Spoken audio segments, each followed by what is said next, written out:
Capítulo 17. Fuga e exílio de Jacó. Ameaçado de morte pela ira de Esaú, Jacó saiu da casa de seu pai como fugitivo, mas levava consigo a bênção paterna. Isaque lhe havia renovado a promessa do concerto e mandara-lhe como herdeiro da mesma procurar uma esposa na família de sua mãe, na Mesopotâmia. Foi, todavia, com o coração profundamente perturbado que Jacó partiu em sua viagem solitária. Apenas com um bastão na mão, teve de viajar centenas de quilômetros através de território habitado por tribos selvagens e errantes.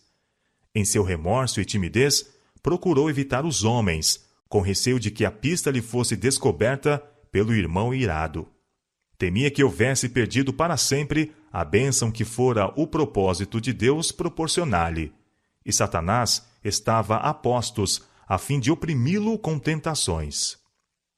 À noite do dia seguinte encontrou-o longe das tendas de seu pai. Sentia-se como um rejeitado, e sabia que toda esta inquietação fora trazida sobre ele pelo seu próprio procedimento errado. As trevas do desespero oprimia-lhe a alma, e atrevia-se dificilmente a orar. Mas achava-se tão completamente só que sentiu necessidade da proteção de Deus, como nunca antes a sentira. Com pranto e profunda humilhação, confessou seu pecado e rogou uma prova de que ele não estava inteiramente abandonado. O coração sobrecarregado não encontrou ainda alívio. Havia perdido toda a confiança em si e receava que o Deus de seus pais o houvesse rejeitado. Mas Deus não abandonou Jacó. Sua misericórdia ainda se estendia a seu servo, errante e destituído de confiança. O Senhor, com compaixão, revelou precisamente o que Jacó necessitava: um Salvador. Ele tinha pecado. Seu coração, porém, se enchera de gratidão ao ver ele revelado um caminho pelo qual podia ser restabelecido ao favor de Deus. Cansado da jornada, o viajor deitou-se no chão, tendo uma pedra como travesseiro. Dormindo, viu uma escada, brilhante e resplandecente, cuja base repousava na terra, enquanto o cimo alcançava o céu. Por esta escada, anjos estavam a subir e a descer. Por sobre ela estava o Senhor da glória. E dos céus foi ouvida a sua voz: Eu sou o Senhor, o Deus de Abraão, teu pai, e o Deus de Isaque. A terra em que estava deitado como um exilado e fugitivo foi prometida a ele e sua posteridade, com esta asseveração: Em ti e na tua semente serão benditas todas as famílias da terra. Esta promessa tinha sido feita a Abraão e Isaque, e agora foi renovada a Jacó. Então, em atenção especial à sua solidão e angústia, naquele momento foram proferidas estas palavras de conforto e animação: Eis que estou contigo, e te guardarei por onde quer que fores, e te farei tornar a esta terra, porque te não deixarei, até que te haja feito o que te tenho dito. Gênesis capítulo 28, versos 13 a 15. O Senhor conhecia as más influências que cercariam Jacó, e os perigos a que estaria exposto. Misericordiosamente, patenteou o futuro ante o fugitivo arrependido, para que ele pudesse compreender o propósito divino com relação a si, e estar preparado para resistir às tentações que certamente lhe viriam, quando só entre homens idólatras e ardilosos. Sempre estaria diante dele a elevada norma que devia visar, e o conhecimento de que, por meio dele, o propósito de Deus estava a atingir sua realização. Prontificá-lo-ia constantemente a fidelidade. Nesta visão, o plano da redenção foi apresentado a Jacó, não completamente, mas nas partes que para ele eram essenciais naquela ocasião. A escada mística que lhe fora revelada no sonho era a mesma a que Cristo se referiu em sua conversa com Natanael. Disse ele: Vereis o céu aberto, e os anjos de Deus subirem e descerem sobre o Filho do Homem. São João capítulo 1, verso 51. Até o tempo da rebelião do homem contra o governo de Deus, tinha havido livre comunicação entre Deus e o homem. Mas o pecado de Adão e Eva separou a terra do céu, de modo que o homem não podia ter comunhão com seu Criador. Todavia, o mundo não foi deixado em uma solitária desesperança. A escada representa Jesus, o meio designado para a comunicação. Não houvesse ele, com seus próprios méritos, estabelecido uma passagem através do abismo que o pecado efetuou, e os anjos ministradores não poderiam ter comunhão com o homem decaído. Cristo liga o homem, em sua fraqueza e desamparo, à fonte do poder infinito. Tudo isto foi revelado a Jacó no sonho, se bem que sua mente de pronto apreendesse parte da revelação. As grandes e misteriosas verdades da mesma foram o estudo de sua vida toda, e mais se lhe desvendava a compreensão. Jacó despertou do sono no profundo silêncio da noite. As formas resplandecentes da visão haviam desaparecido. Apenas o obscuro contorno das colinas solitárias e, acima delas, o céu resplandecente de estrelas encontravam agora o seu olhar. Tinha, porém, uma intuição solene de que Deus estava com ele. Uma presença invisível enchia a solidão. Na verdade, o Senhor está neste lugar, disse ele, e eu não sabia. Este não é outro lugar senão a casa de Deus, e esta é a porta dos céus. Gênesis capítulo 28, versos 16 a 22.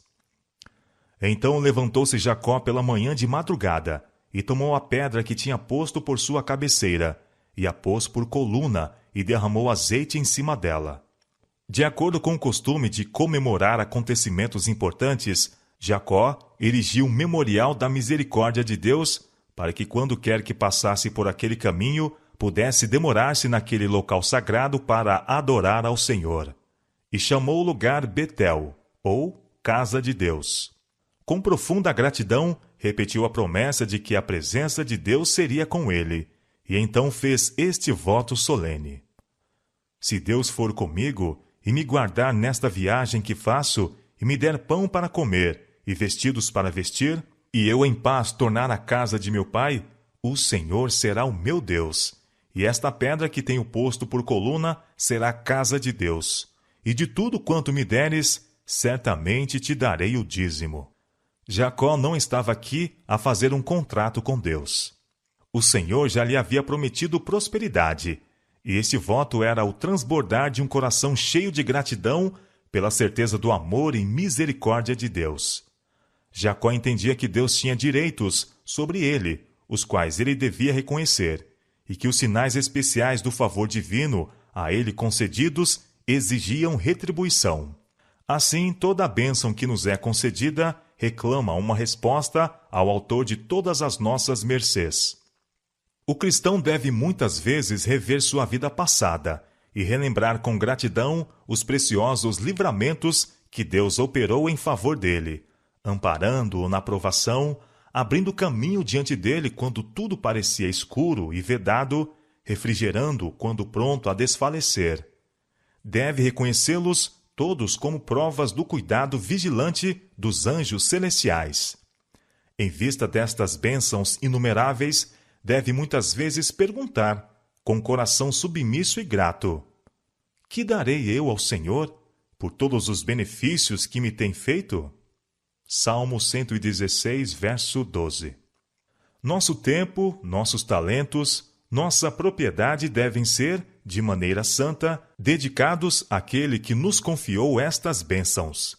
Quando quer que um livramento especial seja operado em nosso favor, ou novas e inesperadas mercês nos são concedidas, devemos reconhecer a bondade de Deus, não simplesmente exprimindo nossa gratidão com palavras, mas, como Jacó, por meio de dádiva e ofertas à sua causa.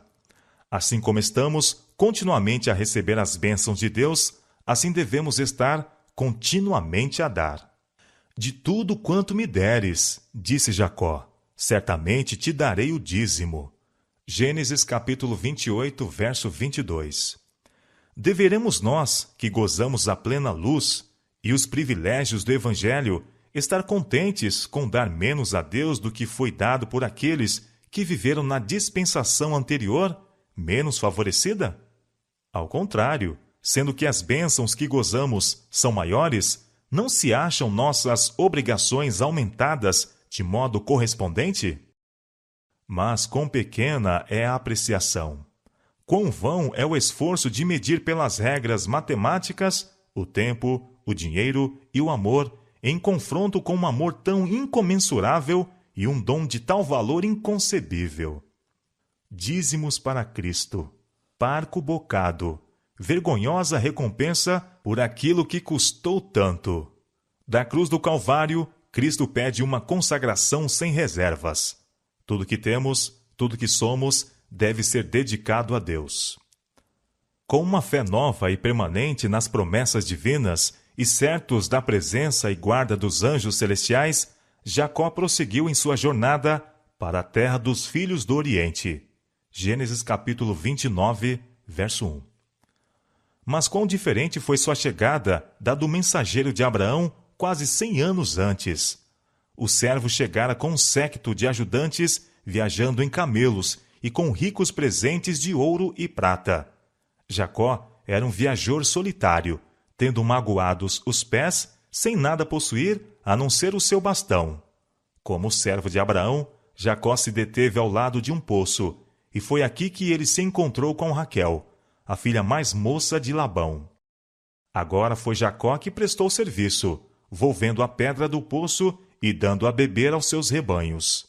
Dando a conhecer o seu parentesco, foi bem recebido na casa de Labão. Se bem que tivesse vindo desprovido e desacompanhado, poucas semanas mostraram o valor de sua diligência e habilidade, e insistiu-se com ele que ficasse.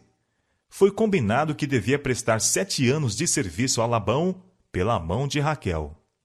Nos tempos primitivos, exigia o costume que o noivo, antes da confirmação do contrato de casamento, pagasse uma soma de dinheiro, ou seu equivalente em outras propriedades, conforme as circunstâncias, ao pai da noiva. Isso era considerado como uma salvaguarda à relação matrimonial.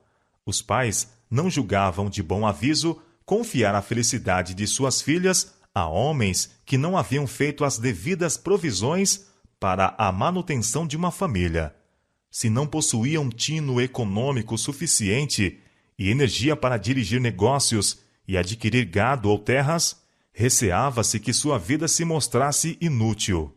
Mas tomava-se providência para provar aqueles que nada tinham para pagar por uma esposa. Permitia-se-lhes trabalhar para o pai, cuja filha amavam, sendo a duração do tempo determinado pelo valor do dote exigido. Quando o pretendente era fiel em seu trabalho e provava ser digno em outros sentidos, obtinha a filha como esposa. E geralmente o dote que o pai recebera era dado a ela por ocasião do casamento. Tanto no caso de Raquel como no de Léia, reteve entretanto Labão egoisticamente o dote que lhes teria sido dado.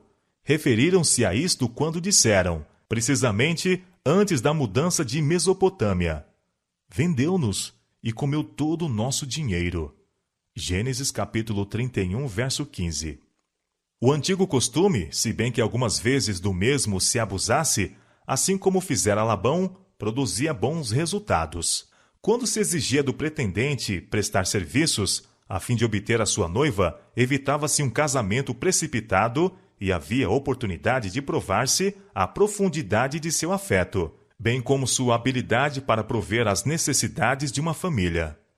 Em nossos tempos, muitos males resultam de seguir uma conduta oposta. Frequentemente dá-se o caso que pessoas, antes do casamento, têm pouca oportunidade de se familiarizarem com os hábitos e disposições uma da outra, e quanto ao que se refere à vida diária, são virtualmente estranhas quando no altar unem os seus interesses.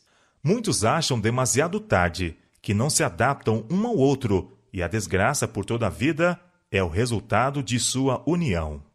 Frequentes vezes, a esposa e os filhos sofrem pela indolência e inépcia ou pelos hábitos viciosos do marido e pai.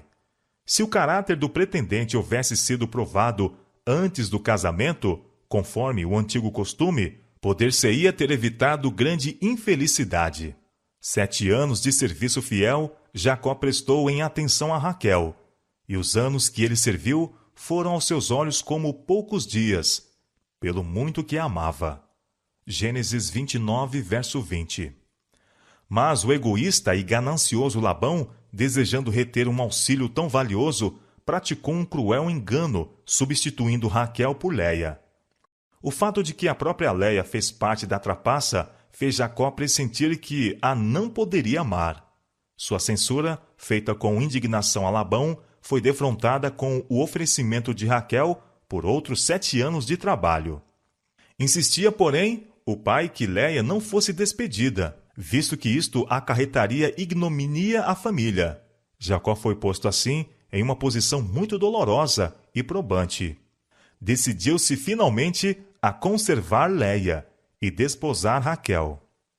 Esta foi sempre a muito amada, mas as preferências dele por ela provocava inveja e ciúme, e sua vida se amargurava pela rivalidade entre as esposas irmãs.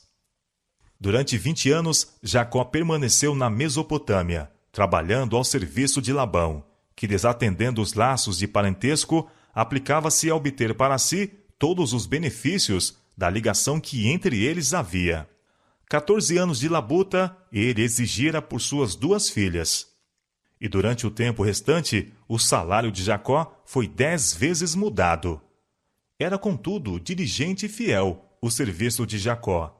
Suas palavras a Labão, em sua última entrevista, descrevem vividamente a vigilância incansável que exercera aos interesses do exigente patrão. Estes 20 anos eu estive contigo. As tuas ovelhas e as tuas cabras nunca abortaram. Eu não comi os carneiros do teu rebanho. Não te trouxe eu o despedaçado. Eu o pagava. O furtado de dia e o furtado de noite, da minha mão o requerias. Estava eu de sorte que de dia me consumia o calor, e de noite a geada, e o meu sono foi-se dos meus olhos. Gênesis capítulo 31, versos 38 a 40. Era necessário que o pastor vigiasse seus rebanhos de dia e de noite. Estavam em perigo de ladrões e também dos animais selvagens, que eram numerosos e audazes, fazendo muitas vezes grande estrago nos rebanhos que não eram fielmente guardados. Jacó tinha muitos auxiliares ao cuidar dos vastos rebanhos de Labão, mas ele mesmo era tido como responsável por todos. Durante algumas partes do ano, era-lhe necessário estar em pessoa, constantemente com os rebanhos, para os guardar na estação seca de perecerem de sede, e durante os meses frios de se enregelarem com a pesada geada noturna. Jacó era o pastor-chefe. Os servos que ele empregava eram pastores ajudantes.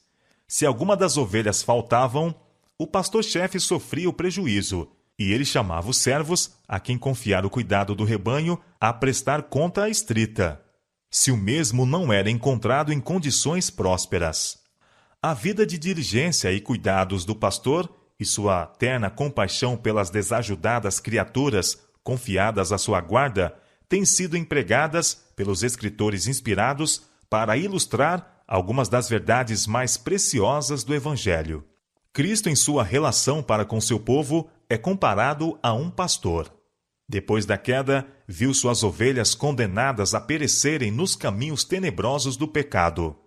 Para salvar a esses seres errantes, deixou as honras e glórias da casa de seu pai. Diz ele: A perdida buscarei, e a desgarrada tornarei a trazer, e a quebrada ligarei, e a enferma fortalecerei. Eu livrarei as minhas ovelhas, para que não sirvam mais de rapina, e a besta fera da terra nunca mais as comerá. Ezequiel capítulo 34, versos 16, 22 e 28. Sua voz é ouvida, chamando-as ao seu aprisco, para a sombra contra o calor do dia, e para refúgio e esconderijo contra a tempestade e contra a chuva. Isaías capítulo 4, verso 6. Seu cuidado pelo rebanho é incansável.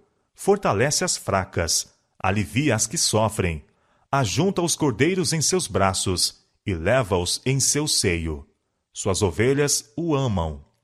De modo nenhum seguirão o estranho, antes fugirão dele, porque não conhecem a voz dos estranhos. São João capítulo 10, verso 5. Diz Cristo: o bom pastor dá a vida pelas ovelhas, mas o mercenário e o que não é pastor, de quem não são as ovelhas, vê vir o lobo e deixa as ovelhas, e foge, e o lobo as arrebata e dispersa. Ora, o mercenário foge, porque é mercenário, e não tem cuidado das ovelhas.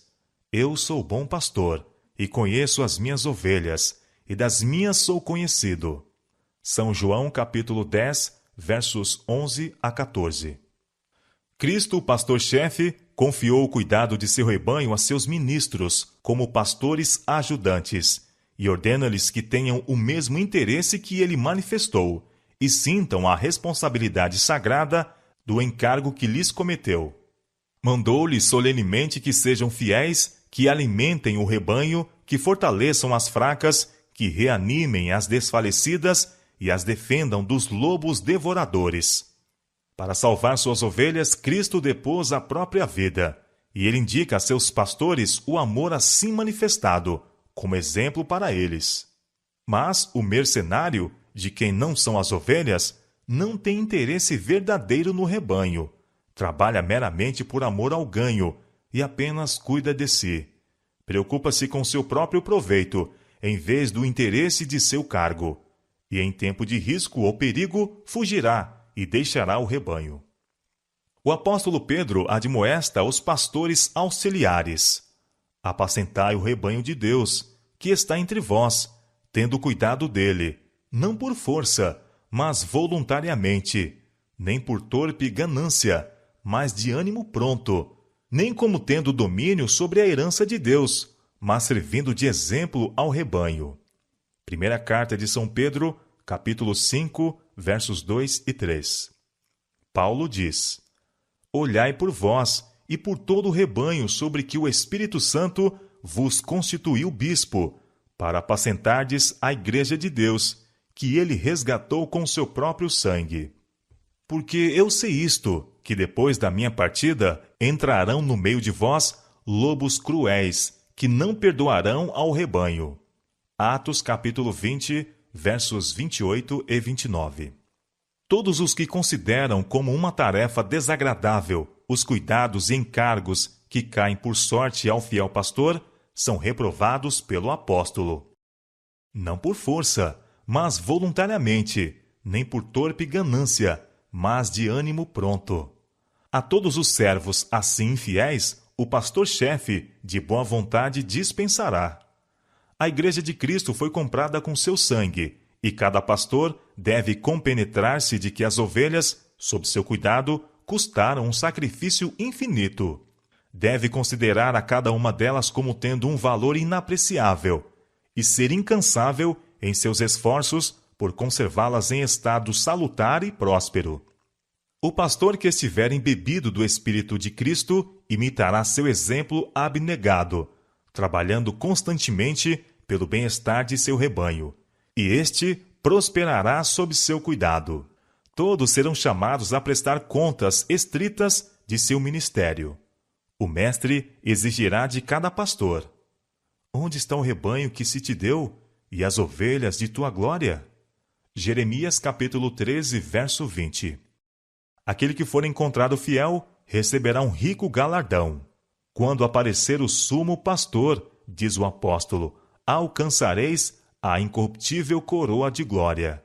Primeira carta de São Pedro, capítulo 5, verso 4. Quando Jacó, tornando-se cansado ao serviço de Labão, propôs voltar para Canaã, disse ao sogro: deixa-me ir, que me vá ao meu lugar e à minha terra.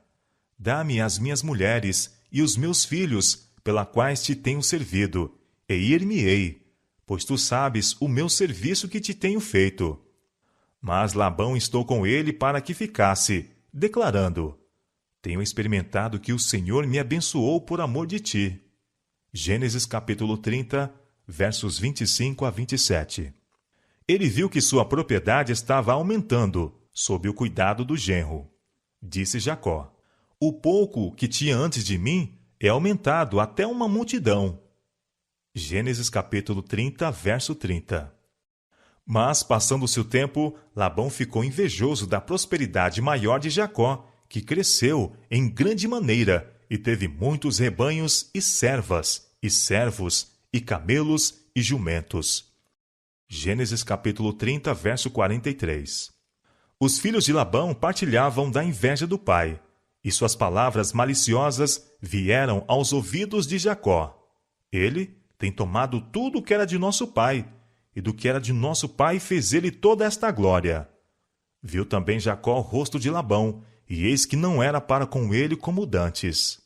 Jacó teria deixado seu enganoso parente muito tempo antes, se não fora o receio de encontrar-se com Esaú.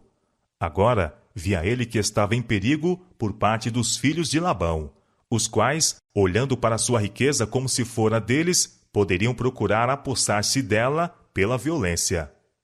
Achava-se em grande perplexidade e angústia, não sabendo que rumo tomar. Mas, lembrando-se da graciosa promessa de Betel, levou seu caso a Deus e procurou direção da parte dele. Em um sonho foi respondida a sua oração: torna a terra dos teus pais e a tua parentela, e eu serei contigo. A ausência de Labão ofereceu oportunidade para a partida. Os rebanhos e gado foram reunidos depressa e mandados adiante, e com suas mulheres, filhos e servos. Jacó atravessou o Eufrates, apressando-se para Gileade, nas fronteiras de Canaã. Depois de 3 dias, Labão soube da fuga deles e pôs-se em seu encalço, alcançando a multidão no 7º dia de viagem. Estava ardendo em ira e resolvido a fazê-los voltar, o que não duvidava poder fazer, visto que seu grupo era muito mais forte. Os fugitivos estavam, na verdade, em grande perigo. O não haver ele levado a efeito seu plano hostil foi devido ao fato de que Deus mesmo interviera em proteção de seu servo. Poder havia em minha mão para vos fazer mal, disse Labão, mas o Deus de vosso pai me falou ontem à noite dizendo: guarda-te que não fales a Jacó nem bem nem mal. Isto é, ele não deveria obrigá-lo a voltar ou instar com o mesmo, mediante propostas lisonjeiras. Labão tinha retido para si o dote matrimonial de suas filhas, e sempre tratara a Jacó com engano e aspereza. Mas, com uma dissimulação característica, censurou-o agora pela sua partida secreta, a qual não dera ao pai oportunidade de fazer uma festa para a partida, ou mesmo para dizer adeus às suas filhas e filhos delas. Em resposta, Jacó apresentou claramente o procedimento egoístico e ambicioso de Labão, e apelou para ele como testemunha de sua própria fidelidade e honestidade. Se o Deus de meu pai, o Deus de Abraão, e o temor de Isaque não fora comigo, disse Jacó, por certo me enviarias agora vazio. Deus atendeu à minha aflição e ao trabalho das minhas mãos, e repreendeu-te ontem à noite. Labão não pôde negar os fatos apresentados, e propôs então entrar em um concerto de paz. Jacó consentiu na proposta, e uma pilha de pedras foi erigida como sinal de pacto. A esta pilha deu Labão o nome de Mispa, torre de vigia, dizendo: atente, o Senhor entre mim e ti, quando nós estivermos apartados um do outro. Disse mais Labão a Jacó: eis aqui este mesmo montão, e eis aqui essa coluna, que levantei entre mim e ti. Esse montão seja testemunha, e esta coluna seja testemunha, que eu não passarei este montão para lá, e que tu não passarás este montão e esta coluna para cá, para mal. O Deus de Abraão e o Deus de Naor, o Deus de seu pai, julgue entre nós. E jurou Jacó pelo temor de seu pai Isaque. Para confirmar o tratado, os 2 partidos realizaram um banquete. A noite foi passada em comunhão agradável, e ao romper da aurora, Labão e seu grupo partiram. Com esta separação, cessou todo o traço de conexão entre os filhos de Abraão e os moradores da Mesopotâmia.